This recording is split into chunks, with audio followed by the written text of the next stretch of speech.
Bună ziua, stimați prieteni! Mă numesc Alexandru Ziziukin, sunt medic specialist în medicină de recuperare și nutriție la My Clinic. Noi pornim un proiect de videouri pentru a discuta cele mai frecvente subiecte la cabinetul de dietologie. Astăzi abordăm tema dietelor. Majoritatea din noi, auzind acest termen, își imaginează ceva neplăcut. Multe restricții, chinuri, foame, depresie și încă zeci de asociații negative. Mai întâi de toate să clarificăm unele terminologii. Ce înseamnă cuvântul dietă? Pentru aceasta apelăm la dicționarul explicativ pentru a înțelege esența acestui cuvânt. Dietă este regim alimentar special recomandat de medic în scop terapeutic sau pentru menținerea sănătății. Deci, este un regim alimentar modificat calitativ și cantitativ menit de a rezolva o problemă de sănătate apărută. Dieta este un instrument medical pentru a menține sănătatea și nu trebuie să dăuneze acestea. Însă, fiecare două persoane venind la consultație la cabinetul de dietologie este în așteptarea unei diete chinuitoare, cu preparare de bucate din produse scumpe, greu găsite prin marketuri, produse la modă și în final cu transformarea de viață trăită doar la bucătărie. O mică paranteză. Mai mult de jumătate de persoane nu necesită schimbări radicale în regimul alimentar pentru a obține rezultate dorite. Nu este necesar să operați cu produse scumpe, rar găsite. Totul este mult mai simplu.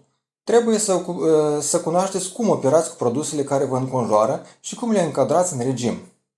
Aceste manipulări necesită a fi antrenate în activitățile noastre de zi cu zi pentru a deveni o obișnuință și a fi efectuate automat, neobservat.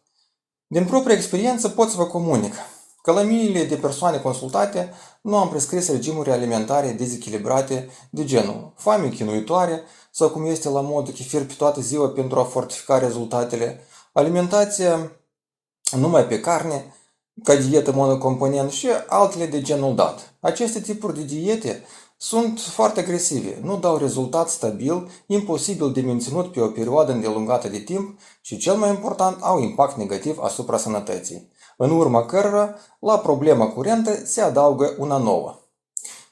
Să presupunem că aceste diete rapide, în paranteză, diete minune, dau rezultate promise. Atunci, de ce medicina nu le folosește?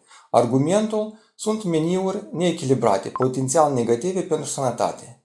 Medicul nu își va asuma responsabilitatea pentru efectul acestora, fiindcă, din start, aceste diete se contrazic cu fiziologia organismului. Cu părere de rău, un procent major de aceste pseudodiete nu au valoare reală, iar unele au chiar impact negativ asupra sănătății. Nu uitați că pentru a obține 80% de rezultat este necesar doar de 20% efort. Totul este mult mai simplu. Sănătate, la revedere!